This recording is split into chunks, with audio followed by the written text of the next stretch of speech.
मुत्तफ़क़ुन अलैह। काबिल क़दर उलमा इकराम, बुज़ुर्गान दीन, नौजवान साथियों, पर्दानशी इफ़्फ़त ख़वातीन इस्लाम, अज़ीज़ बच्चों और बच्चियों, सबसे पहलो पहल हम उस अल्लाह रब्बुल आलमीन की शान में हम्दो सना, किब्रियाई और बड़ाई पेश करते हैं, जिस अल्लाह रब्बुल आलमीन ने हमें इस दुनिया के अंदर अपनी बंदगी और इबादत के वास्ते पैदा किया और हमारी रुश्दो हिदायत के लिए अंबिया इकराम को वक्तन फ़वक्तन मबूस फरमाता रहा। आखिर में जब दुनिया ज़लालत व जहालत के अमीक़ दलदल में फंसी हुई थी, जहालत चारों तरफ दंदनाते फिर रही थी, इंसानियत सिसकियाँ ले रही थी, ऐसे मौके पर उस अल्लाह रब्बुल आलमीन खालिक़े कायनात मालिक अर्ज़ व समा को इंसानियत पर रहम आया और ताजदरे मदीना अहमद मुस्तफ़ा मोहम्मद मुस्तफ़ा सल्लल्लाहु अलैहि वसल्लम को हमारे और आपके लिए आखिरी नबी और रसूल बनाकर मबूस फरमाया। लाखों करोड़ों दुरूद व सलाम हो तमाम अंबिया इकराम पर, बिलखुसूस हमारे जनाब मोहम्मद रसूलुल्लाह सल्लल्लाहु अलैहि वसल्लम पर। अल्लाहुम्मा सल्लि अला मुहम्मद व अला आलि मुहम्मद कमा सल्लैता अला इब्राहीम व अला आलि इब्राहीम इन्नका हमीदुम मजीद। अल्लाहुम्मा बारिक अला मुहम्मद व अला आलि मुहम्मद कमा बारकता अला इब्राहीम व अला आलि इब्राहीम इन्नका हमीदुम मजीद। मोहतरम सामीन, मैंने आप हज़रात के सामने खुतबाए मसनूना के बाद कुरान मजीद की एक मुक़द्दस आयत की तिलावत की है, जिसमें अल्लाह रब्बुल आलमीन ईमान वाले से खिताब करते हुए फरमाया, या अय्युहल्लज़ीना आमनू, ऐ वो लोगो जो अल्लाह और उसके रसूल पर ईमान लाए हो, आमनुदखुलू फिस्सिल्म काफ़ा, कि इस्लाम के अंदर मुकम्मल दाखिल हो जाओ, आधा अंदर आधा बाहर नहीं, मुकम्मल दाखिल हो जाओ। वला तत्तबिउ खुतवात शैतान, और शैतान के बनाए हुए तरीके पर, रास्ते पर ना चलो, बेशक शैतान तुम्हारा खुला हुआ दुश्मन है। और मैंने आप हज़रात के सामने एक हदीस भी पढ़ी है, सही हदीस है। अल्लाह के रसूल सल्लल्लाहु अलैहि वसल्लम ने फरमाया, ऐसरुन निकाह, कि बेहतरीन निकाह वो है, खैरुन निकाह ऐसरो, कि बेहतरीन निकाह वो है जिसमें कम से कम खर्च हो। मोहतरम सामीन, गुज़श्ता जुमा में मैंने आप हज़रात के सामने शादी में आने वाली रुकावट कि एक पहलू जहेज़ के बारे में कुछ बातें रखी थी, कि किस तरह जहेज़ हमारे समाज व माशरे में निकाह को दिन ब दिन मुश्किल बनाता जा रहा है और हमारी ज़िंदगी से खुशियाँ छीन रहा है और इंसान बेचैन है, परेशान है, गम में घुला जा रहा है। आज भी उसी मौजू की कुछ बाकी बातें आपके सामने रखूँगा कि अल्लाह के रसूल सल्लल्लाहु अलैहि वसल्लम के ज़माने में निकाहें कैसे हुआ करते थे और आज हमारे समाज व माशरे में किन किन बुराइयों की वजह से, किन किन रसूमात की वजह से हमने शादी को दिन ब दिन महंगा और मुश्किल से मुश्किल करे जा रहे हैं। मेरे दोस्तों और बुज़ुर्गों, यकीनन अल्लाह रब्बुल आलमीन ने हम इंसानों को एक फितरत हमीदा के तहत पैदा किया और हमारे लिए ज़िंदगी गुजारने के लिए चंद ऐसी चीज़ें लाजिम और ज़रूरी कर दिया है जिसे अपनी ज़िंदगी में इख्तियार करना एक इंसान के लिए निहायत ही ज़रूरी है, तभी जाकर उसे अपनी ज़िंदगी में सुकून और इत्मीनान नसीब हो सकता है। जैसे सोना, खाना पीना, आराम करना, इसी तरह एक इंसान के लिए चलना फिरना, एक्सरसाइज करना ये एक इंसानी ज़िंदगी के लिए निहायत ही ज़रूरी है। अगर इंसान खाना छोड़ दे, पीना छोड़ दे, चलना फिरना छोड़ दे, एक्सरसाइज करना छोड़ दे, तो बहुत ही जल्द बीमार का शिकार हो जाएगा और अपनी सेहत से, जवानी से वो हाथ धो बैठेगा। इसी फितरत के तहत अल्लाह रब्बुल आलमीन ने नौजवानों को और नौजवान लड़के और लड़कों के लिए इस्लाम के अंदर निकाह को मशरू करार दिया है कि जब लड़के और लड़कियां बालिग हो जाए तो आपस में एक दूसरे की जोड़ी बना दो, उनकी निकाह कर दो। और ये ज़रूरत है, वैसे ही जैसे कि इंसान को भूख लगती है तो तड़पता है, कोशिश करता है, तलाश करता है। जैसे जैसे भूख बढ़ती है उसकी तलाश बढ़ जाती है कि बेहतर से बेहतर खाना कहाँ हमें मिल सकता है, बेहतर से बेहतर और ठंडा से ठंडा पानी कहाँ मिल सकता है। अगर वक्त पर आपको भूख मिटाने के लिए खाना ना मिले, पानी ना मिले, आदमी बेचैन हो जाता है, आदमी डिप्रेशन और टेंशन में चला जाता है। इसी तरह अगर वक्त पर आदमी की शादी ना हो, निकाह ना हो, तो समाज तबाह और बर्बाद हो जाता है और तरह तरह की बुराइयां जन्म लेने लगती है। तो उसी बुराइयों को ख़त्म करने के लिए अल्लाह रब्बुल आलमीन ने निकाह को बरकत के असबाब में से, रोज़ी के एक ज़रिया में से शुमार करते हुए फरमाया कि निकाह करो। अगर तुम गरीब हो, फ़कीर हो, तो मैं निकाह के ज़रिए तुम्हारे लिए रिज़्क़ के दरवाज़े को खोल दूँगा, तुम्हें मैं मालदार कर दूँगा। लेकिन शर्त है कि निकाह, शादी को सादगी के साथ, सुन्नते रसूल पर, सहाबा के तरीके पर, जो हमारे असलाफ ने किया, जो ताबईन ने किया, तबा ताबईन ने किया, उनके तरीके पे चलना है।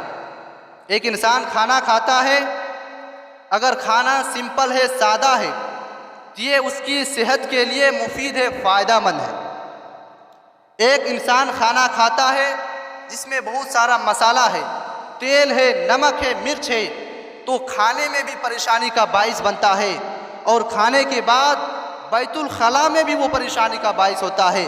ठीक इसी तरह एक इंसान अगर शादी में सुन्नत रसूल से हटकर, सुन्नत रसूल से बढ़कर किसी दूसरी बिदअत व खुराफात, रसूमात को उस शादी में शरीक करता है तो उसकी ज़िंदगी में और आखिरत में नुकसानदेह है और वो शादी करने के बाद भी बर्बाद है। शादी करने के बाद भी वो बेसुकून ज़िंदगी गुजारता है, बेचैन रहता है और वो शादी करने के बाद भी मुंह छुपाए फिरता है।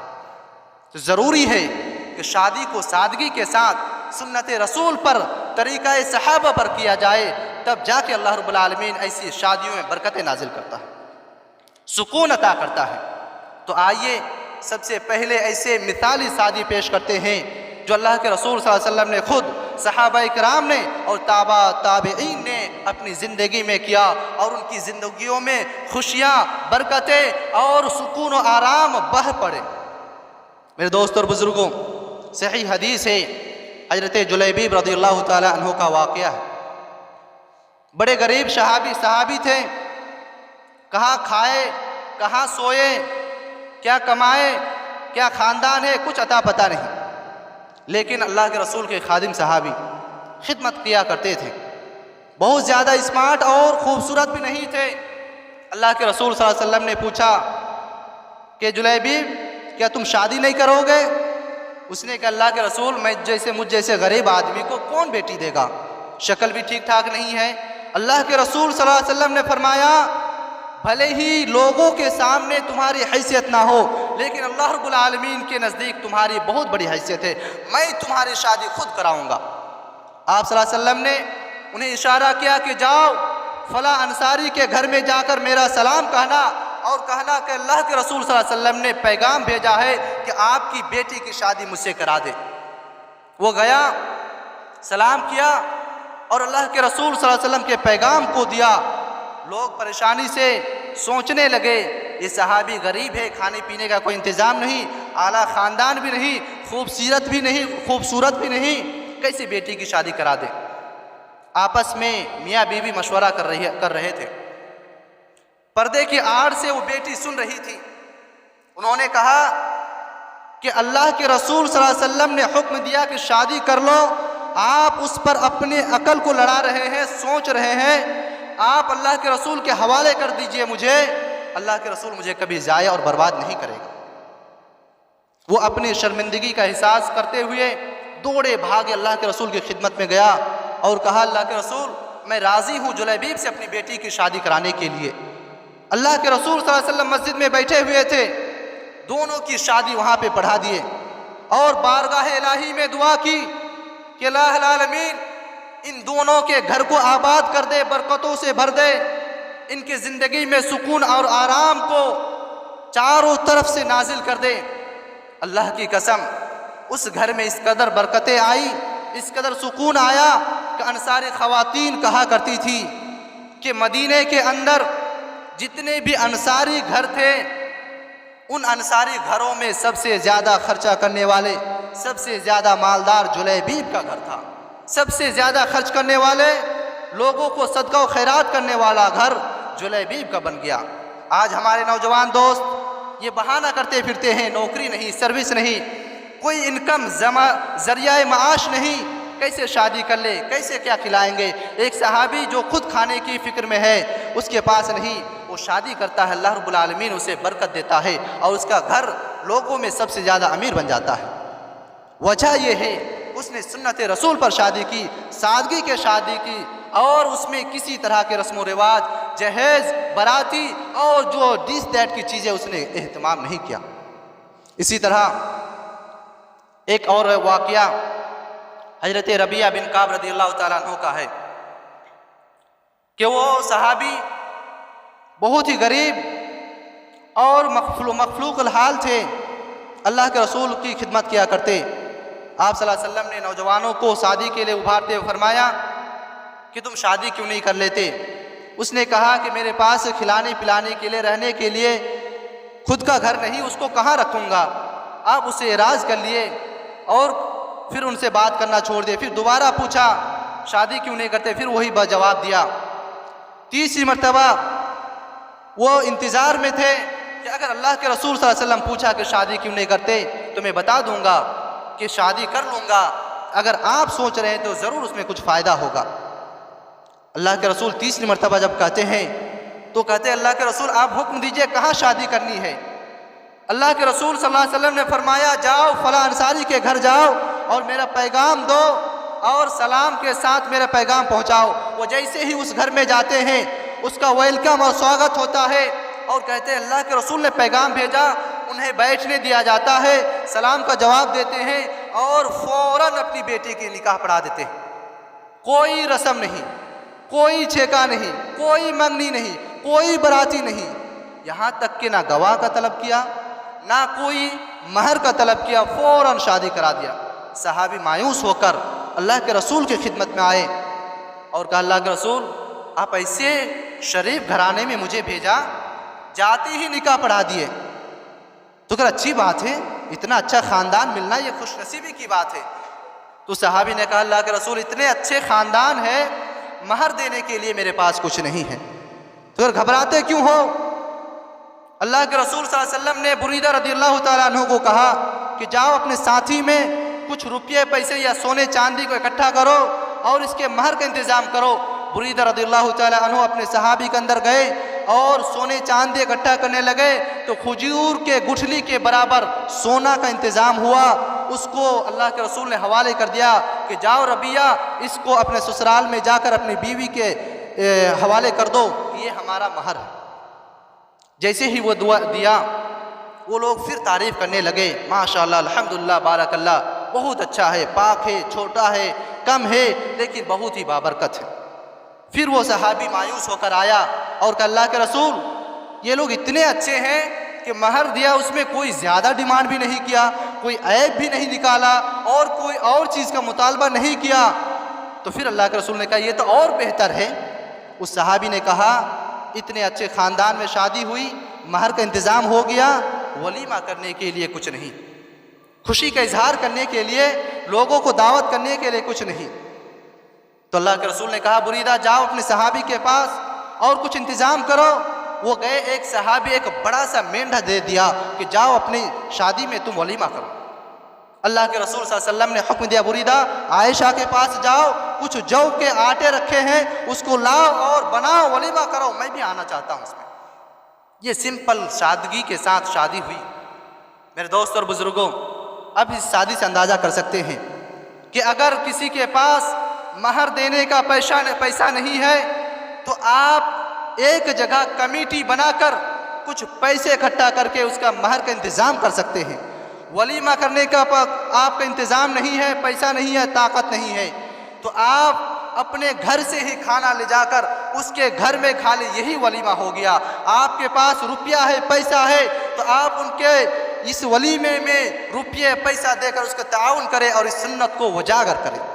मेरे दोस्तों और बुजुर्गों, मैं इस जगह से बड़ी जिम्मेदारी के साथ ये कहना चाहूँगा कि हमारे समाज में भी ऐसे दिलदार इंसान होना चाहिए कि जो इस्लामी तरीके से शादी करना चाहते हैं, उसके महर के इंतज़ाम हो या उसके वलीमे के इंतज़ाम हो, तो हम एक ऐसा कमेटी बनाएं, ऐसा बैतुल माल कायम करें कि गरीब अगर लड़की है या गरीब लड़का है उसकी शादी का इंतज़ाम करना हो तो हम अपने पैसे का वहाँ पे दान करें, सदका व खैरात करें और उनकी शादी का इंतज़ाम करें। लेकिन शर्त ये होनी चाहिए कि शादी सादगी के साथ हो, उसमें कोई रस्म व रिवाज ना हो, उसमें किसी तरह के बिदअत व खुराफात ना हो।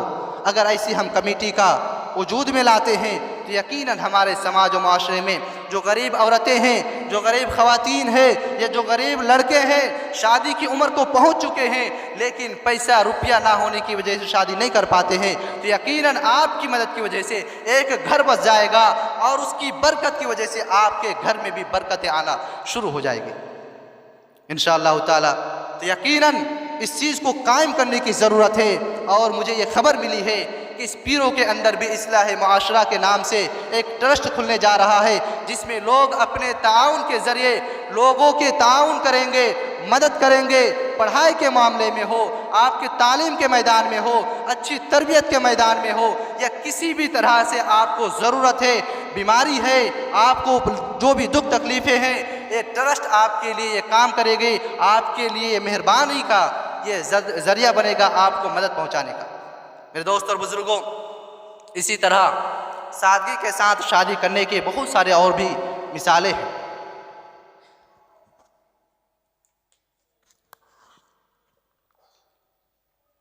ये दो मिसालें मैंने आप हज़रात के सामने अल्लाह के रसूल सल्लल्लाहु अलैहि वसल्लम के सामने जो शादी हुई है उसके बयान किए हैं। एक मिसाल ताबईन से जो आपके लिए बहुत ही अनमोल और नमूना की हैसियत रखता है। हज़रत सईद बिन मुसय्यब ताबईन है, बड़े पैमाने के मुहद्दिस है। उनकी बेटी हाफिज़ा है, मुहद्दिसा है, और सईद बिन मुसय्यब मस्जिद नबवी में हदीस का दर्स देते हैं। उनका एक शागिर्द हज़रत अब्दुल्ला है, एक मरतबा 3 दिन वो दर्स से गायब रहा। जब वो दर्स में आया तो सईद बिन मुसय्यब ने फरमाया कि अब्दुल्ला, दर्स से तुमने 3 दिन गैर हाजिर की है, क्या वजह है? उसने कहा कि मेरे उस्ताद, मेरी अहलिया का इंतकाल हो गया था जिसकी वजह से मैं क्लास में हाजिर नहीं हो पाया। बस बात वहीं से ख़त्म हो गई। जब दर्स ख़त्म हुआ तो सईद बिन मुसय्यब ने उन्हें अपने करीब बुलाया और कहा कि शादी के बाद अगर बीवी का इंतकाल हो जाए तो तन्हाई में ज़िंदगी गुजारना बहुत मुश्किल हो जाता है, आदमी परेशान हो जाता है। शादी नहीं हुई है वो अलग बात है, लेकिन हो जाए, तलाक हो जाए या इंतकाल हो जाए, उसके बाद तन्हाई में ज़िंदगी गुजारना ये मुश्किल हो जाता है। तुम तन्हाई के साथ ज़िंदगी कैसे गुजारोगे? तुम्हारा दुख दर्द में साथी कौन होगा? हज़रत सईद बिन मुसय्यब ने फरमाया, क्या तुम मेरी बेटी से शादी करोगे? इतने बड़े जलीलुल कद्र ताबीन है, और कहा जाता है कि उस ज़माने के जो हुक्मरान थे मरवान, उनका 3 लड़का था। उन्होंने पैगाम दे रखा था कि सईद, आपके घर में जो बेटी है मेरे 3 लड़कों में से जिसके साथ आप शादी कराना चाहो करा दो। लेकिन उन्होंने नहीं किया कि मैं इससे ज़्यादा दीनदार लड़के का इंतखाब करूँगा। चुनांचे उसने अब्दुल्ला को चुना अपनी बेटी के लिए और उसी मजलिस में अपनी बेटी का निकाह पढ़ा दिया। कोई लालच नहीं, कोई डिमांड नहीं, कोई गवाह नहीं, महर क्या है कोई तायन नहीं, सिंपल के साथ शादी किया। और हजरत अब्दुल्ला जो हैं वो डरे सहमे हुए थे, इतने बड़े बाप की बेटी, शादी तो कर लिया, उस्ताद है, बात का इनकार नहीं कर पाए, क्या खिलाए क्या पिलाए। उस दिन वो रोज़ा रखा हुआ था, घर में कुछ खाने का इंतज़ाम नहीं था। असर का वक्त हो रहा था, मायूस होकर घर चले गए, बीवी को भी लेना भूल गए कि हमको ले जाना है घर में। वो रोटी तोड़कर पानी में भिगो रहे थे कि अफ्तारी इसी से करनी है। अचानक दरवाजे में दस्तक दिया। अब्दुल्ला बोला कौन? बोला मैं सईद बिन मुसय्यिब। पर कौन सईद बिन मुसय्यिब? उस ज़माने में आदमी दरवाजे दरवाजे फिरा नहीं करते थे, पता नहीं चला। बोला मैं तुम्हारा उस्ताद सईद बिन मुसय्यिब। अब इनके ज़मीन पैर के नीचे से खिसक गया, घर देख लेंगे, मेरी गरीबी वाज़े हो जाएगी, शायद तलाक ले लेंगे। हजरत सईद बिन मुसय्यिब आके कहते हैं कि तुमने शादी की और अपनी बेटी को तुमने वहीं पे घर छोड़ के आया, तुमने नहीं लेकर आया, मैं अपनी बेटी को तुम्हारे घर में पहुंचाने आया। आज हमारी हालत क्या होती है, हम जाते हैं दूल्हे के साथ 100 गाड़ियां लेकर, वो बेटी खुद पहुंचाने आ रहे हैं दामाद के घर पर और पहुंचाकर चले जाते हैं। दामाद के घर अंदर भी नहीं आते हैं, वो डरे सहमे हुए हैं कि कहीं मेरी गुर्बत को ना देख ले। इतनी सिंपलिटी के साथ शादी होती थी। गरीबी का यह आलम था कि खाने को कुछ नहीं, फिर भी वो शादी कर लिए। आज हमारे पास 10 तरह के कपड़े हैं, खाने पीने के 15 तरह के आइटम रोज़ाना बनते हैं, घर है, छत है, फिर भी हम तैयार नहीं कि शादी कर ले। गलत काम करने में हम मशरूफ़ है, मगन है। हमें मालूम है, हमारे वालिदैन को मालूम है, भाई बहन को मालूम है, समाज के सबको मालूम है कि ये नौजवान बिगड़ा हुआ है, लड़की के चक्कर में फंसा हुआ है, लेकिन शादी नहीं करानी है। जब तक करियर सेट ना हो जाए, जब तक इसका मुस्तकबिल फिक्स ना हो जाए, नौकरी ना लग जाए, तब तक शादी नहीं करानी है। बुराई फैलना है, फैलने दो, आम हो रहा है, होने दो। रस्म व रिवाज की जब तक मुकम्मल पाबंदी के साथ शादी नहीं करेंगे, हम शादी के लिए तैयार नहीं होंगे। कितनी आसानी के साथ इतने बड़े बाप की बेटी की शादी एक अदना हकीर और गरीब आदमी से करा देते हैं। ऐसे शादी में अल्लाह रब्बुल आलमीन की बरकतें होती हैं और फिर उन दोनों की ज़िंदगी में खुशियाँ आ पड़ती हैं। मेरे दोस्त और बुज़ुर्गों, एक और वाक़या इमाम बुखारी, हमें और आपको मालूम होना चाहिए कि इमाम बुखारी की शख्सियत क्या है। इमाम बुखारी रहमहुल्लाह के उस्ताद मुबारक अब्दुर्रहमान बिन मुबारक जो है किसी बाग में हिफाजत का काम किया करता था। 3 साल से उस बाग में काम किया। उस बाग का मालिक का एक मेहमान आया तो मुबारक को हुक्म दिया कि बाग के अंदर से कुछ अच्छे फल को चुन कर लाओ। वो गया, फल को तोड़कर लाया। जब फल को काटा गया तो पता चला वो फल कड़वा है, सही नहीं था। फिर भेजा, फिर वही निकला। तीसरी मर्तबा भेजा तो कहा मुबारक 3 साल से तुम फल की निगहबानी करते हो, इस बागीचे में रहते हो, तुम्हें अंदाज़ा नहीं कौन फल मीठा है कौन कड़वा है। तो उसने कहा ईमानदारी देखिए कि मैं 3 साल से भले इस बागीचे में काम करता हूँ, लेकिन मैंने किसी भी फल को हाथ लगाकर तोड़कर खाकर नहीं देखा कि कौन फल मीठा है और कौन कड़वा है। मेहमान को ये बात इतना पसंद आता है, वो फ़ौरन दौड़े दौड़े अपनी बीवी के पास जाता है कि मैंने एक ऐसा ईमानदार आदमी को देखा, ऐसा दीनदार आदमी को देखा कि 3 साल एक बाग में काम करने के बावजूद भी वो किसी भी दरख्त के फल के बारे में नहीं मालूम कि कौन फल मीठा है, कौन तीता है और कौन कड़वा है। बीवी ने कहा अब पागल है कि मुझे पूछने आए, शादी क्यों नहीं करा दी अपनी बेटी की। ईमानदारी के बुनियाद पर शादियाँ हुआ करती थी। वो फ़ौरन फिर गया और मुबारक की शादी अपनी बेटी से करा दिए। वो शादी जो सुन्नत रसूल पर हुई, उसके घराने से ऐसा बच्चा पैदा हुआ जो इमाम बुखारी के उस्ताद निकले, अब्दुर्रहमान बिन मुबारक पैदा हुए।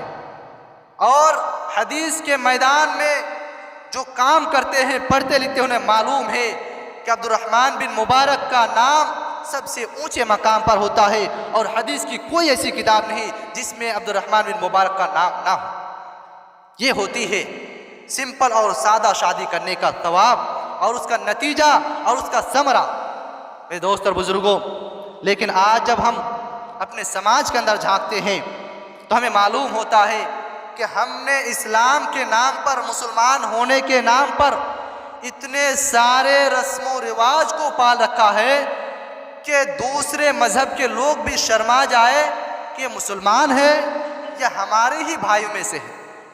समझ में नहीं आता कि एक इंसान मुसलमान की शादी में आया है या किसी गैर मजहब की शादी में आया है।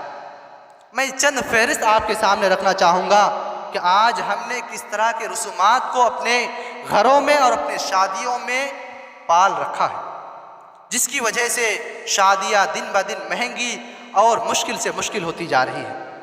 नंबर 1, निकाह से पहले मंगनी के रसूमात। अजीब बीमारी फैली हुई है हमारे समाज में। निकाह करना है, 2 साल 3 साल पहले छेका कर लिए, मंगनी के रसूमात हो रहे हैं, इधर से पैगामात जा रहे हैं, उधर से पैगामात आ रहे हैं, हाल समाचार हो रहे हैं, लेकिन शादी नहीं हो रही है। एक बच्चा को, रोता हुआ बच्चा को लॉलीपॉप दे दिया कि एक लॉलीपॉप है, आपको खाना नहीं है, छेका हो गया है, बस आप तसल्ली में रहे कि आपकी शादी होनी है, क़यामत से पहले पहले हो जाएगी या मरने से पहले पहले हो जाएगी। तो मंगनी के रसूमात भरे पड़े हुए हैं और हमें मालूम है कि 25 मार्च को अगर शादी है, मालूम है फिक्स हो गया, फिर भी हम में से 2 आदमी जाएगा, उधर से 2 आदमी आएगा, बीच में बात करेगा, 25 को शादी है, बातचीत करेगा, क्या खाना बनाना है, कितने आदमी आएंगे। बेकार के रसूमात हमने पाल रखे हैं और शादी को दिन ब दिन मुश्किल तरीन करते जा रहे हैं। इसी तरह बदी के रसूमात होते हैं। मुझे मालूम भी नहीं क्या क्या रसूमात है। इस रस्म में मुझे मालूम ये चला कि लड़के वाले लड़की के सामान को लड़की के हवाले करते हैं और लड़की वाले लड़के के सामान को, जूते चप्पल है, चादर है, अपने जो ज़रूरत की चीज़ें हैं, कोट पैंट है, तमाम चीज़ें हेर फेर करते, अदली बदली करते हैं।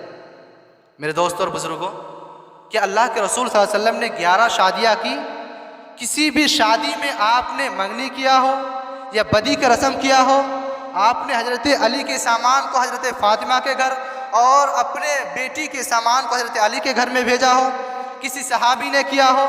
जब नहीं किया है, सहाबी ने नहीं किया, ताबईन ने नहीं किया, तबा ताबईन ने नहीं किया, हमारे असलाफ ने नहीं किया, तो कहाँ से लेकर आए? कौन है ये लोग? कहाँ से लेकर आ जाते हैं? क्यों लेकर आ जाते हैं? क्या मिलता है आपको? फिर बाद में आप ही रोना रोते हैं कि शादी में इतने खर्च हो गए कि अब आदमी बर्बाद हो गया, आदमी के पास कोई ऑप्शन ही नहीं रहा कि कुछ चीज़ें कर सके।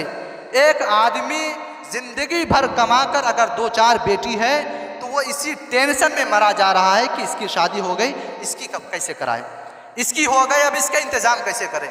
और इसी वजह से समाज में सूद, ब्याज और गलत काम ज़्यादा से ज़्यादा फैल रहा है।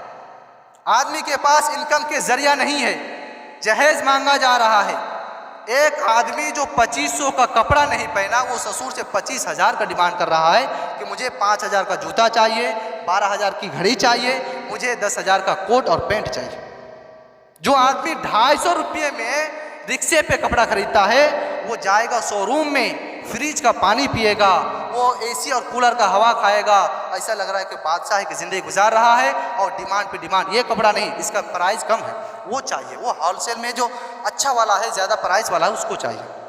मेरे दोस्तों और बुज़ुर्गों, ये ऐसा रसूमात है कि अगर आज आपने डिमांड किया तो कल भी आपके घर में बेटी है, वो भी डिमांड कर सकता है। तो ये ऐसा है कि अगर किसी के घर में आग लगाते हैं तो आपके घर में भी आग लगने का पूरा खदशा है। उस वक्त आपको शिकायत करने का कोई हक नहीं होता, कोई मौका नहीं होता कि आज समाज में नौजवान जहेज मांग रहे हैं, आप भी तो उसी जहेज के बुनियाद पर आज राज कर रहे हैं, गाड़ी में घूम रहे हैं, उसी कोट और पैंट में लोगों को दिखा रहे हैं, फेसबुक और व्हाट्सएप और इंस्टाग्राम में अपने रील को भेज रहे हैं।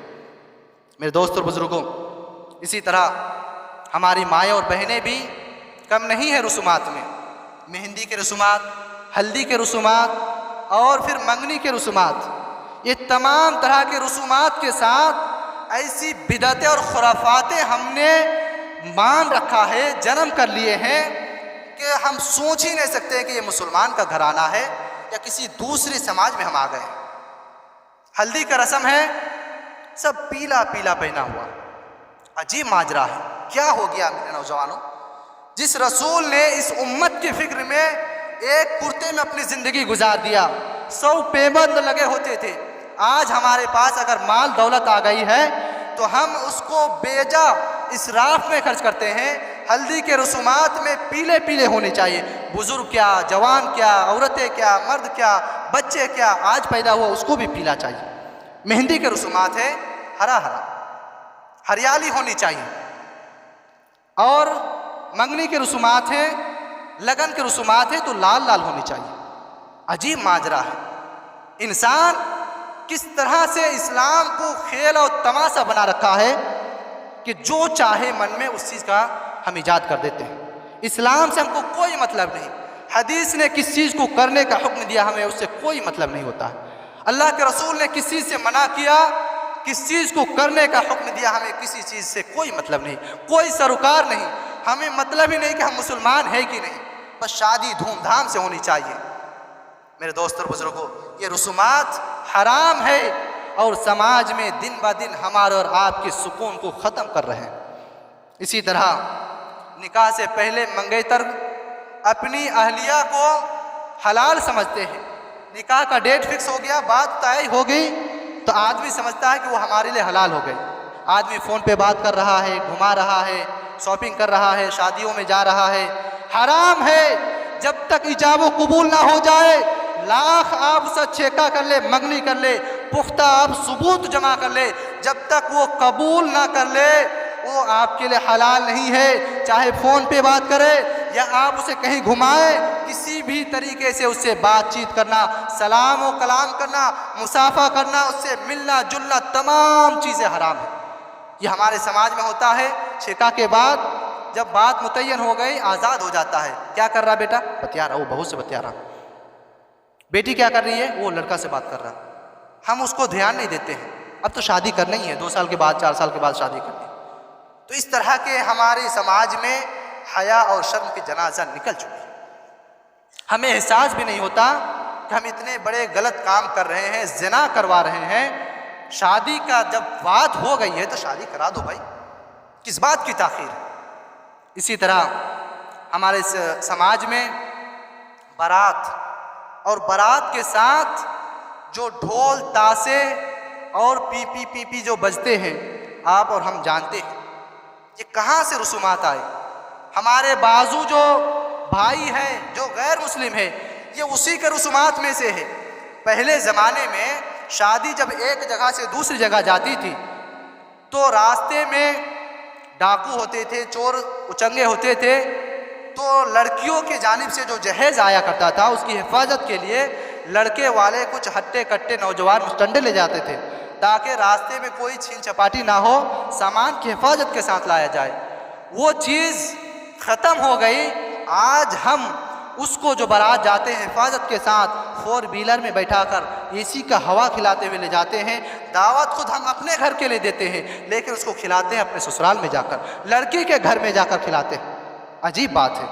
हम आपको यहाँ पे बुलाए कि यहाँ पे दीनी मजलिस कायम किया जाएगा और फिर हम आपको हवाले कर दे कि जाइए आप वहाँ पे शादी हॉल में जाके दीनी मजलिस का कोई प्रोग्राम सुन ले, तो कितनी बेइज्जती की बात होगी। आपने दावत दी है तो आप अपने घर में खिलाइए। आपका कोई हक नहीं कि आप दावत देकर दूसरे घर में लेकर जाए। वो लड़की की जिम्मेदारी है कि वो अगर चाहे तो किसी को बुलाए और किसी को ना चाहे तो उसको मना कर दे। ज़रूरत है कि अगर कोई बारात लेकर आता है तो उसको ना खिलाए। जिससे ज़रूरत है, दूल्हा है, उसके साथ 1-2 गवाह है तो बस उसी को खिलाकर बेइज्जती करके घर से निकाल दे। अगर एक बार आपने कर दिया है, अल्लाह के वास्ते किया, तो भले ही आपकी शादी टूट सकती है, लेकिन अल्लाह रब्बुल आलमीन जो आपका रिश्ता फरिश्तों के साथ जोड़ देगा, अल्लाह रब्बुल आलमीन अपने साथ जोड़ देगा, उसका कोई रिश्ता को तोड़ नहीं सकता। इसी तरह हमारे समाज और माशरे में आलिम उलमा भी कहर बर्पा करते हैं। निकाह से पहले कलमा पढ़ाते हैं, मुसलमान उससे बनाते हैं और कहते हैं पढ़ो ला इलाहा इल्लल्लाह। भाई वो मुसलमान है ऑलरेडी, उसको कलमा पढ़ाने की ज़रूरत नहीं है।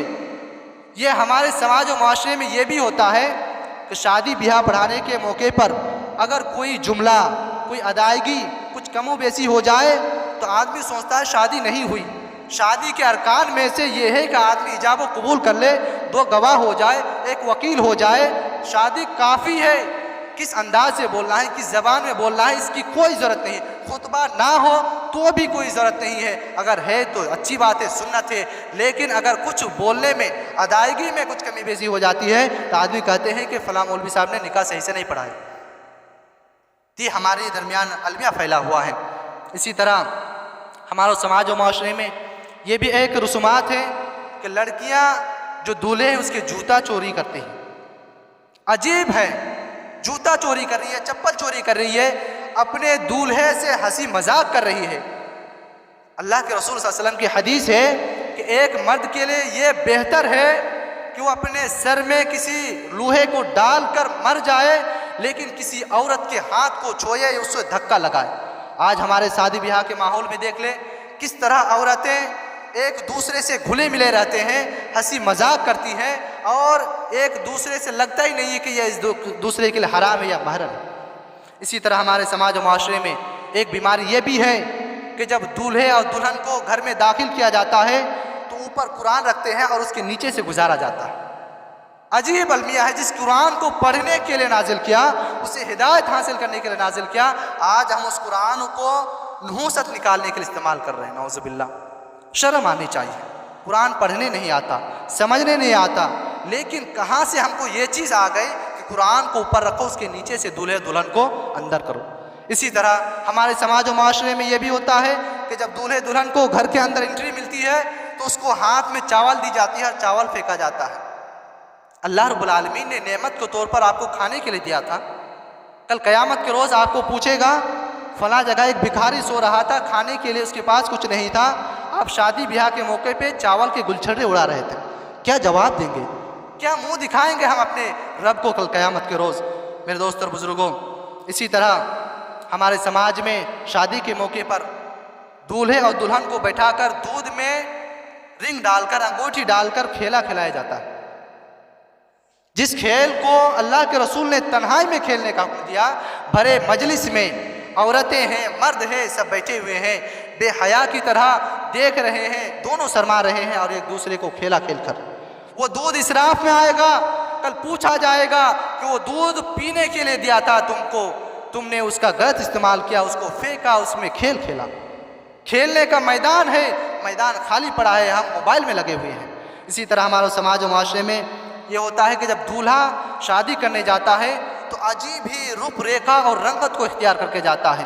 रोबोट बना रहता है, चारों तरफ से फूल फूल, मुंह ढका हुआ है, अजीब माजरा है। मेरे दोस्तों बुजुर्गों, आप मर्द हैं, मुंह खोल के जाए, सिंपल सादा ड्रेस में जाए, हाथ में छोरा लिया हुआ है, पूरे फूल से माला से ढका हुआ है, वो खुद से न खड़ा हो पा रहा, न बैठ पा रहा।